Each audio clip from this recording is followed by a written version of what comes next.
Hello friends, બેટા આપણે last સેશનની અંદર છપ્પા ઉખાણામાંથી બે ઉખાણા સમજ્યા હતા અને સાથે સાથે વાક્ય પરિવર્તનનો પહેલો પ્રકાર જોયો હતો નિષેધ વાક્ય. શું જોયું હતું બેટા? નિષેધ વાક્ય. આપણે શાયદ એ બી જોઈ લીધું છે કે આ જે વાક્ય પરિવર્તન છે એનો નંબર છે 25 અને 26, 2 માર્ક્સનું વેટેજ છે. આપણા 80 માર્ક્સનો જે પ્રશ્ન હશે બેટા, પ્રશ્નપત્ર હશે, એમાંથી કેટલામાં નંબરના પ્રશ્નનું ડિસ્કશન થઈ રહ્યું છે? તો કે 25 અને 26. આનો 1 માર્ક્સ, આનો 1 માર્ક્સ. આ જે 8 પ્રકારો છે, 8 માંથી કોઈ પણ 2 પ્રકારના વાક્ય તમને પૂછાશે, વાક્ય પરિવર્તન આપણે કરવાનું રહેશે. આપણે બેટા થોડું લિંક મેળવવા માટે જોઈએ. નિષેધ વાક્ય છે એ સમજ્યા છીએ છતાં જરા જોઈએ આવડે છે કે કેમ. વાર્તા મેં સાંભળી છે, આવું આપણને વાક્ય આપ્યું હોય, કૌંસમાં સૂચના આપી હોય, નિષેધ વાક્ય બનાવો. તો વાર્તા મેં સાંભળી નથી. શું આપણો આન્સર બનશે બેટા? વાર્તા મેં સાંભળી નથી. અમે બંને આ પરિસ્થિતિ સહી શક્યા. શેમાંથી લીધેલું વાક્ય છે બેટા? અમૃતા પાઠમાંથી. ભાઈના લગ્ન છે એ નજદીક આવ્યા અને બંનેનો સત્કાર ઓછો થયો, તો અમે આ બંને પરિસ્થિતિ સહી ન શક્યા એવું વાક્ય આપી ટેક્સ્ટબુકમાં. તો આપણો આન્સર શું બને છે? આ પરિસ્થિતિ સહી ન શક્યા. અહીંયા ખાલી ન લગાડીએ છે, આપણો આન્સર પૂરો થઈ જાય છે. સાંભળી છે ની જગ્યાએ નથી લખી દઈએ છે આપણે. નેક્સ્ટ, દુઃખ પામે દે તો દુઃખ ન પામે દે. અહીંયા ન લગાડી દઈએ છે તો નિષેધ વાક્ય છે, આન્સર ક્લિયર થઈ જાય છે. ઓકે, નેક્સ્ટ બેટા આવે છે પ્રશ્ન વાક્ય. કેવું વાક્ય? તો કે છે પ્રશ્ન વાક્ય. પ્રશ્ન વાક્ય કદાચ તમારી માટે સારું છે. એમાં તમે સંસ્કૃતમાં 10th સ્ટાન્ડર્ડની અંદર વાક્ય આપ્યું હોય, અંડરલાઈન આપ્યું હોય, અંડરલાઈન વાળો શબ્દ છે દૂર કરીને પ્રશ્ન એવો શબ્દ છે આપણે મૂકવાનો રહેતો હતો. રામઃ વનમ ગચ્છતિ, વનમ અંડરલાઈન. રામઃ કુત્ર ગચ્છતિ, રામ ક્યાં જાય છે? બસ એવી જ રીતે પ્રશ્ન વાક્ય આપણે ગુજરાતીમાં બનાવવાના છે.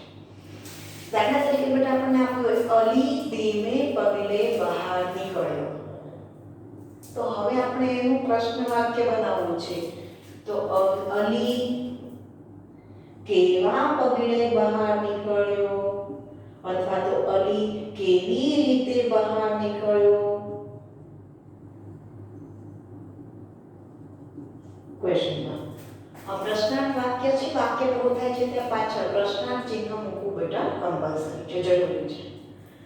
નેક્સ્ટ વન, પંખીને ધોકો ન થાય. આનું પ્રશ્ન વાક્ય બનાવીએ તો પંખીને શો ધોકો થાય?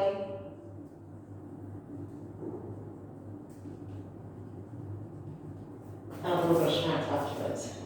નેક્સ્ટ, તમને મરિયમે કહ્યું. તો તમને કોણે કહ્યું?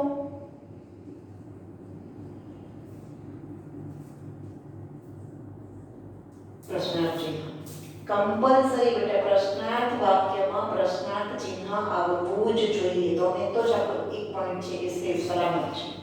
તમે ગુસ્સે થાઓ છો. તમે શા માટે ગુસ્સે થાઓ છો?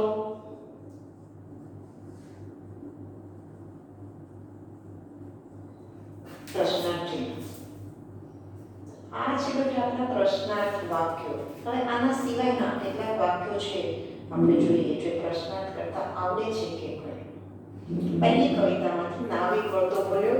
ભારતની કવિતા આપણે ખૂબ સરસ રીતે સમજી છે, તો એમાંથી વાક્ય લઈએ છીએ.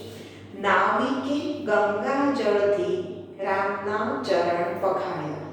તો આપણો આન્સર બનશે નાવિકે કોનાથી અથવા શેના દ્વારા રામના પગ પખાળ્યા. અથવા તમે એમ પણ કરી શકો છો કે કોણે ગંગાજળથી પગ પખાળ્યા. નાવિકે ગંગાજળથી કોના પગ પખાળ્યા. બધા જ આન્સર તમારા સહી છે. પાછળ પ્રશ્નાર્થ ચિહ્ન હોવું કમ્પલસરી છે. સમજ પડે છે? નેક્સ્ટ આપણું સેકન્ડ ચેપ્ટર પોસ્ટ ઓફિસ. તો અલી ડોસો છે એ મરિયમના પત્રની રાહ જોતો હતો. પ્રશ્નાર્થ વાક્ય બનાવો. તો અલી ડોસો કોના પત્રની રાહ જોતો હતો? પ્રશ્નાર્થ ચિહ્ન. થર્ડ વન, એમ ઉગારો ચંદ્રહાસમાંથી સેન્ટેન્સ લઈએ જોઈએ જરા. તો વિષયાએ ચંદ્રહાસના અશ્વનું વર્ણન કર્યું. તો વિષયાએ કોના અશ્વનું વર્ણન કર્યું? એ આપણું કેવું વાક્ય બનશે બેટા? પ્રશ્નાર્થ વાક્ય બનશે. આપણું ચોથું ચેપ્ટર અમૃતા. અમૃતામાંથી સેન્ટેન્સ લઈને જોઈએ. લેખકની નાની બહેનને સૌ અમુ કહીને બોલાવતા. તો લેખકની નાની બહેનને સૌ શું કહીને બોલાવતા? પ્રશ્નાર્થ છે. ફિફ્થ લાસ્ટ સેશનમાં ચાલેલું આપણું કાવ્ય ચપ્પા ને ઉખાણા. એમાંથી જોઈએ નગરમાં લાઈ લાગી છે. તો ક્યાં લાઈ લાગી છે અથવા નગરમાં શું લાગ્યું છે? તો એ આપણો પ્રશ્નાર્થ વાક્ય બનશે. આ બંને વાક્યો છે તમને કદાચ સમજાઈ ગયા છે. નિષેધ વાક્ય, તો આપણે જે વાક્ય છે એનું નેગેટિવ સેન્ટેન્સ બનાવવાનું છે. ના, નહીં, નથી, માં વગેરે વગેરે શબ્દો છે ઉમેરતા. પ્રશ્નાર્થ વાક્ય બનાવતી વખતે આપણે શું કરવાનું છે? તો કે જે પાછળ પ્રશ્નાર્થ ચિહ્ન મૂકવાનું છે. આખા વાક્યમાં એકાદ શબ્દ કાઢી અને ત્યાં આપણે કોઈ પરિવર્તન કરવું પડશે. અલી ધીમે પગલે ચાલ્યો, તો અલી કેવી રીતે ચાલ્યો? આવી રીતે પ્રશ્નાર્થ વાક્ય બને. ઉદ્ગાર વાક્ય. ઉદ્ગાર વાક્ય બનાવવાની પહેલી કન્ડિશન છે આખું સેન્ટેન્સ તમારું બની જાય છે, આન્સર છે રેડી થઈ જાય છે. પછી આખા સેન્ટેન્સમાં ગમે ત્યાં એક જગ્યાએ કમ્પલસરી ઉદ્ગાર ચિહ્ન હોવું જોઈએ. અને દુઃખના કે આનંદના ઉદ્ગારો એની અંદર સચવાવા જોઈએ. દાખલા તરીકે અરે, વાહ, તો ક્યાંક દુઃખ છે એ દેખાડવા માટે અરે એવું બોલવામાં આવે છે. તો ક્યાંક સુખ છે, આનંદની લાગણી છે પ્રદર્શિત કરવા માટે વાહ કેવું સુંદર વગેરે વગેરે શબ્દો છે આપણે ઉમેરવા પડે છે. ત્યારે બનશે આપણે કેવું વાક્ય બેટા? ઉદ્ગાર વાક્ય. અહીંયા આપણને સેન્ટેન્સ આપ્યા છે, આપણે ટેક્સ્ચ્યુઅલ છે જોઈએ. પ્રથમ વાજતા રૂડા લાગતા આજ શત્રુ થઈ નીવડ્યા. કયા કાવ્યનું વાક્ય છે? એમ ઉગાર્યો ચંદ્રહાસ. તો આનો આન્સર બનશે પ્રથમ વાજતા રૂડા લાગતા આજ કેવા શત્રુ થઈ નીવડ્યા. ફૂલ સ્ટોપ દૂર કરીને આપણે શું કરશું બેટા? ઉદ્ગાર ચિહ્ન મૂકશું. Okay, next. ઓ મારા ભાઈ એમ કહીને અમુ ચોધાર આંસુએ રડી પડી. આનું ઉદ્ગાર વાક્ય છે બનાવવું છે તો બે રીતે બનશે. ઓ મારા ભાઈ પછી ઉદ્ગાર ચિહ્ન મૂકી દો. છે નામમાં રાખો છો. એમ કહીને અમુ ચોધાર આંસુએ રડી પડી. અથવા તો તમે આનું એવી રીતે વાક્ય બનાવી શકો છો કે અમુ ચોધાર આંસુએ રડી પડી ઓ મારા ભાઈ રે ઉદ્ગાર ચિહ્ન. બંને આન્સર તમારા એકલા જ સહી છે, એકલા જ સાચા છે. નેક્સ્ટ આપણને સેન્ટેન્સ આપ્યો છે. આવા દિવસો આવ્યા. કેવા દિવસો આવ્યા?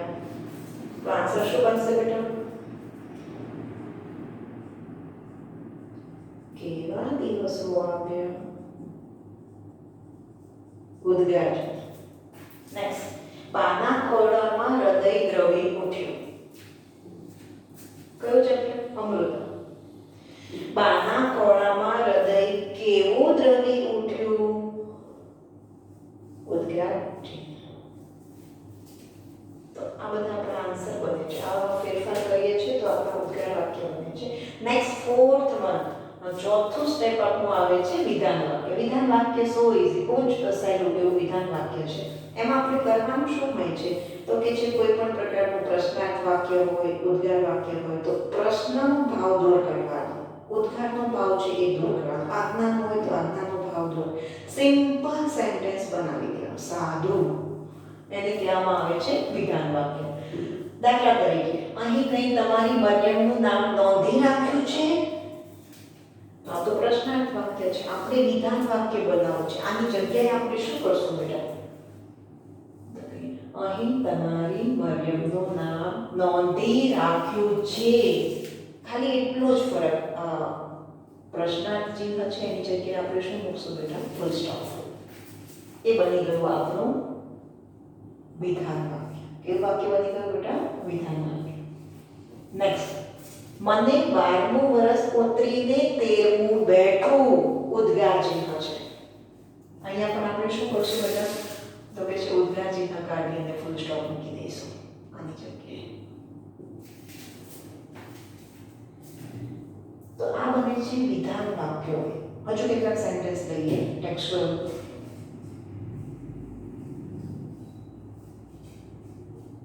નાવિકે હોડીમાં કોને બેસવાની ના પાડી? તો કે નાવિકે હોડીમાં કોઈકને બેસવાની ના પાડી.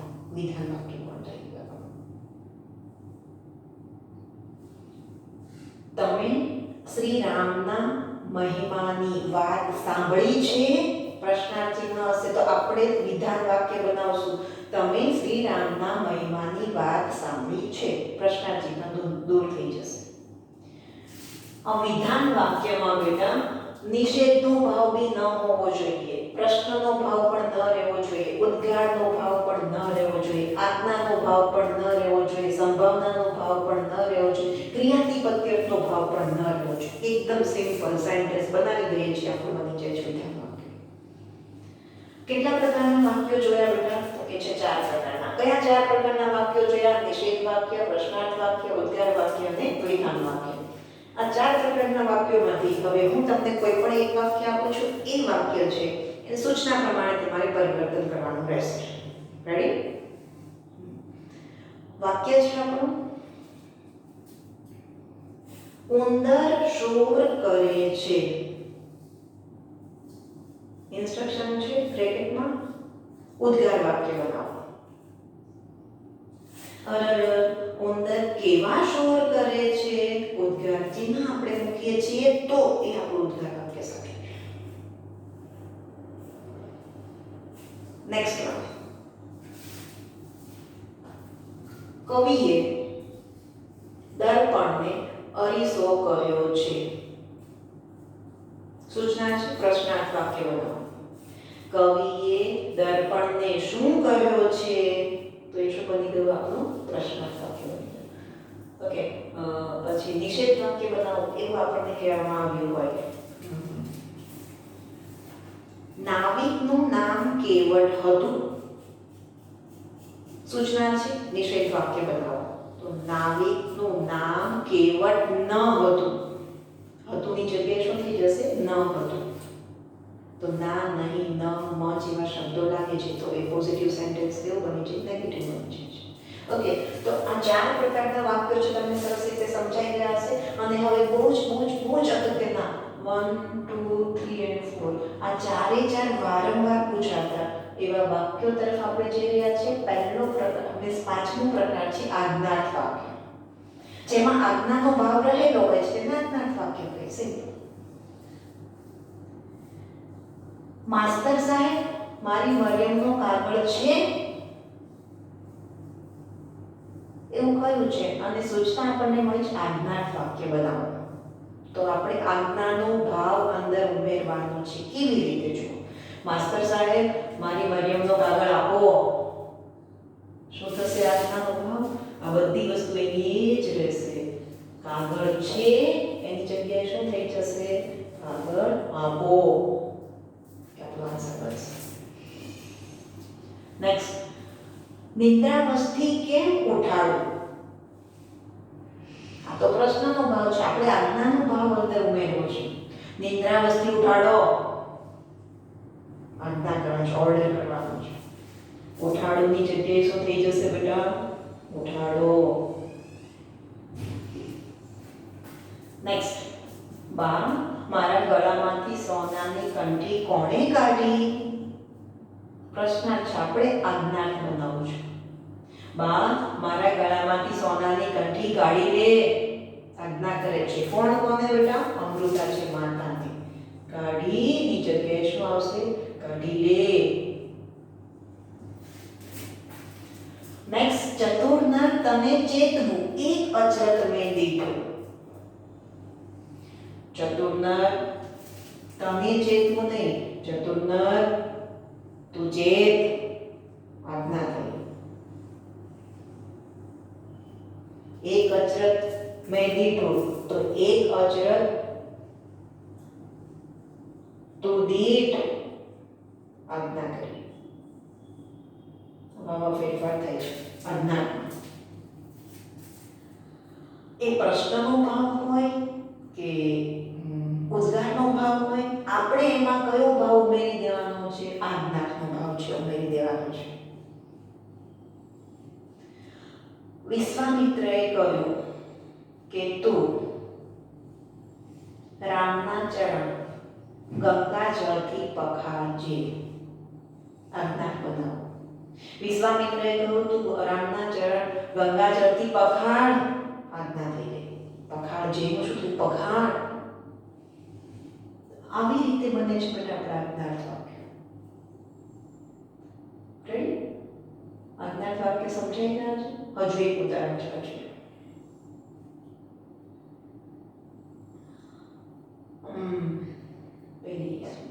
વિષયાએ અશ્વનું સુંદર વર્ણન કર્યું. આજ્ઞાનો ભાવ જોઈએ છે. વિષયા અશ્વનું સુંદર વર્ણન કર. આજ્ઞાનો ભાવ. તો હવે બેટા અહીં તમને આ આજ્ઞાર્થ વાક્ય છે એ સમજાઈ ગયા હશે. ને જઈએ છીએ આપણે ખૂબ અગત્યનું ને એકદમ ઈઝી એવું વાક્ય સંભાવનાર્થ. શું નામ છે બેટા? સંભાવનાર્થ. સંભાવનાર્થ એટલે શું? જે ક્રિયા છે એ થઈ નથી, થઈ રહી નથી, કદાચ થશે એવી સંભાવના દેખાય છે, એ પોસિબિલિટી દેખાય છે, ત્યારે સંભાવનાર્થ વાક્ય બને છે. દાખલા તરીકે નાવિકે ગંગાજળ લઈને પખાળ્યા તા ચરણ. ઇન શોર્ટ છે ને બેટા સંભાવના. સંભાવના ક્યાં રહેલી હોય? તો કે ભવિષ્યકાળમાં. સંભાવના કયા કાળમાં હંમેશા માટે દર્શાવાય છે? ભવિષ્યકાળમાં. તો જે સેન્ટેન્સ છે એને ભવિષ્યકાળમાં ટ્રાન્સલેટ કરી નાખી તો આપણું શું બની જશે? આજ્ઞાર્થ વાક્ય બની જશે. કેવું વાક્ય બની જશે? એ આજ્ઞાર્થ વાક્ય બની જશે. જો નાવિકે ગંગાજળ લઈને પખાળ્યા તા ચરણ, તો આનું ભવિષ્યકાળ જોઈએ. નાવિક ગંગાજળ લઈને પખાળશે. ચલો પખાળ્યા ભૂતકાળ હતો એટલે પખાળશે એ શું થઈ ગયું? ભવિષ્યકાળ. ઇન શોર્ટ સંભાવનાર્થમાં આપણે શું કરવાનું છે? તો કે જે વાક્ય છે એનો ભવિષ્યકાળ કરી નાખવાનો છે, એટલે આપણું બની જશે સંભાવનાર્થ વાક્ય. નેક્સ્ટ પત્રી લખી મોકલ્યો પિતાએ મુજ સ્વામી. આ મોકલ્યો છે તો વર્તમાન કાળ છે, આપણે ભવિષ્યકાળ કરવો છે. પત્રી લખી મોકલ્યો હશે પિતાએ મુજ સ્વામી. તો મોકલ્યોનું શું થઈ જશે? મોકલ્યો હશે. અથવા બીજો આન્સર એટલો જ સાચો છે, મોકલશે. ઓકે. નહીં તો હું કંઠી કોઈ સાધુને આપી દઉં. આપણે તો સંભાવના કરવું છે. નહીંતર હું કંઠી કોઈ સાધુને આપી દઈશ. અહીંયા શું થશે? દઈશ ભવિષ્યકાળ. નેક્સ્ટ પીએ નહીં કોઈ પંખી. તો આ પીવું છે એ ક્રિયાપદ છે, એમાં ફેરફાર. પીએ ની જગ્યાએ શું? પીશે નહીં કોઈ પંખી હંસ નવ બેસશે. બેસની જગ્યાએ શું થશે? બેસશે તીર. સંભાવના છે એ બહુ જ સહેલું વાક્ય છે, જેમાં વિજ્ઞાનનો શબ્દો કે ભવિષ્યકાળનું રૂપ છે બનાવી નાખીએ છીએ ક્રિયાપદનું, એટલે તરત જ આપણું સંભાવના બની જાય છે. નેક્સ્ટ આવેલું છે ક્રિયાતિપત્યર્થ વાક્ય. ક્રિયાતિપત્યર્થ વાક્ય બેટા ખરેખર બહુ જ સારું છે. સ્ટુડન્ટ થોડી વાર ક્યારેક કકડાટ કરતા હોય છે, પણ જો કન્સેપ્ટ ક્લિયર છે તો કોઈ બી વાક્ય પૂછાય છે તમને ક્રિયાતિપત્યર્થ કરતા આવડે જ. અને તમે લોકો શાયદ સેકન્ડ વિડિયો છે એ જોયો છે તમે લોકોએ કૃદંતનો. શેનો વિડિયો જોયો છે? કૃદંત. આ કૃદંતના વિડિયોને અને ક્રિયાતિપત્યર્થને ક્યાંક ને ક્યાંક રિલેશન છે, ક્યાંક સંબંધ રહેલો છે. આ કૃદંતમાં પહેલું જ કૃદંત કયું આવતું હતું બેટા? વર્તમાન કૃદંત. વર્તમાન કૃદંત ક્યારે બનતું? ત પ્લસ લિંગ પ્રત્યય. ક્યારે બનતું હતું? ત પ્લસ. અહીંયા પણ ત પ્લસ લિંગ પ્રત્યય મૂકી દઈએ છીએ ક્રિયાપદમાં, એટલે તરત જ આપણું ક્રિયાતિપત્યર્થ વાક્ય બની જશે. જોઈએ. મનુષ્ય પોતાની દ્રષ્ટિ છોડી બીજાની દ્રષ્ટિથી જુએ તો અડધું જગત શાંત થઈ જાય. તો આનું મેડમ વર્તમાન કૃદંત કેવી રીતે બનાવશું? મનુષ્ય પોતાની દ્રષ્ટિ છોડી બીજાની દ્રષ્ટિથી જોયેલી જગ્યાએ જુવત તો અડધું જગત શાંત થઈ જાયની જગ્યાએ થઈ જાત. તો ત પ્લસ લિંગ પ્રત્યય નાખ્યું આપણે એનું વર્તમાન કૃદંત બનાવી દીધું એટલે તરત જ થઈ ગયું આપણું ક્રિયાથી પ્રત્યય થવા. એના કરતા ઈઝી સેન્ટેન્સ નીચે છે, નાનકડું એવું છે, વધારે સમજાયું જુઓ. પત્ર લઉં તો પાછો ફરી જાય. ત્રીજી કવિતામાં વિષયા બોલી હતી કે આ પત્ર છે કમરી કોસે લઈ લઉં તો એ તો પાછો જતો રહેશે, મારા ઘરે નહીં આવે, મારો ભાઈ મારે લગ્ન એની સાથે નહીં કરાવે. તો પત્ર લઉં તો પાછો ફરી જાય એનું ક્રિયાથી પ્રત્યય કેવી રીતે બનશે? પત્ર લેત, લવની જગ્યાએ ત લગાવ, લેત તો પાછો ફરી જાય ની જગ્યાએ જાત. એટલે તરત જ બની ગયું આપણું કેવું વાક્ય બેટા? ક્રિયાથી પ્રત્યય લાગે.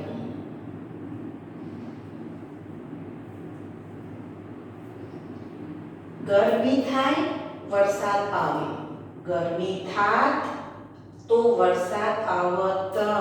ક્રિયાપદ છે ને ત પ્લસ લિંગ પ્રત્યય લગાવીએ છીએ ને તરત જ બની ગયું ક્રિયાથી પ્રત્યય. અહીંથી બેટા આ આજ્ઞાર્થ વાક્ય છે, એકદમ ઈઝી છે. આજ્ઞાનો ભાવ હોય છે ને આજ્ઞાર્થ વાક્ય કહેવામાં આવે છે. આ પેન તમે લાવે, આ પેન લાવો તો આજ્ઞાર્થ વાક્ય બની જશે. સંભાવનાર્થ વાક્ય છે, ઇન શોર્ટ ભવિષ્યકાળ થઈ જાય છે એટલે તરત જ આપણું કયું વાક્ય બનશે? સંભાવનાર્થ વાક્ય બનશે. આપણે ઓફલાઈન બેઝ પર ભણીએ છીએ એ બદલે ભણશું તો તરત સંભાવનાર્થ વાક્ય બની ગયું.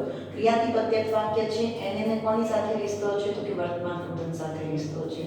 જ્યાં જ્યાં ક્રિયાપદ આવે છે ત્યાં આપણે ત પ્રત્યય લગાવી દઈએ છીએ એટલે શું બની જાય છે આપણું? ક્રિયાથી પ્રત્યય. ને લાસ્ટ વિદ્યાર્થ વાક્ય, એને ને કૃદંતને પણ ઘણો સંબંધ છે. અહીંયા વિદ્યાર્થ કૃદંત એવું જોયું તો આપણે, અને એમાં વ અથવા વન પ્લસ લિંગ પ્રત્યય હતું. તો અહીંયા પણ વ પ્રત્યય લગાડીએ છીએ તો તરત જ આપણું વિદ્યાર્થ વાક્ય બની જશે. જોઈએ ફર્સ્ટ સેન્ટેન્સ, હું પોતે જ તેને કવર આપું. તો આપું, આપવું, મારે પોતે જ તેને કવર આપવું. વ પ્લસ લિંગ પ્રત્યય વિદ્યાર્થ કૃદંત. સેકન્ડ એની બાજુમાં આપેલું વાક્ય છે, લક્ષ્મીદાસે કબર પર પત્ર મૂક્યો તો મૂકવો વિદ્યાર્થ બની ગયો. એની ઉપર આપેલું વાક્ય, વિષયાએ અશ્વનું વર્ણન કર્યું તો આપણે તો વિદ્યાર્થ બનાવવું છે, વ જોઈએ જ જોઈએ. તો વિષયાએ અશ્વનું વર્ણન કરવું એટલે તરત જ બની ગયું આપણું વિદ્યાર્થ વાક્ય. ઓકે બેટા, આ હતો ટોપિક આપણો વાક્ય પરિવર્તન. 2 માર્ક્સના વેટેજ વાળો 8 વાક્યો છે એ આપણે સરસ રીતે જોયા. નિષેધ વાક્ય, પ્રશ્નાર્થ વાક્ય, ઉદ્ગાર વાક્ય, વિધાન વાક્ય, આજ્ઞાર્થ વાક્ય તમને સૌથી વધારે પૂછાય છે, સંભાવનાર્થ સૌથી વધારે પૂછાય છે, સૌથી વધારે કન્ફ્યુઝ આપણા બચ્ચાઓ 7મા ક્રિયાથી પ્રત્યયમાં થતા હોય છે અને આ વસ્તુ સ્ટુડન્ટને આવડતી હોય છે. ઉદ્ગાર વાક્ય પૂછાય છે પણ એમાં આપણે કંઈ ગલતી કરતા હોતા નથી. ઓકે બેટા, અહીંયા આપણા 2 માર્ક્સનો એક ગ્રામેટિકલ ટોપિક પૂરો થાય છે. મળીએ છીએ નેક્સ્ટ સેશન.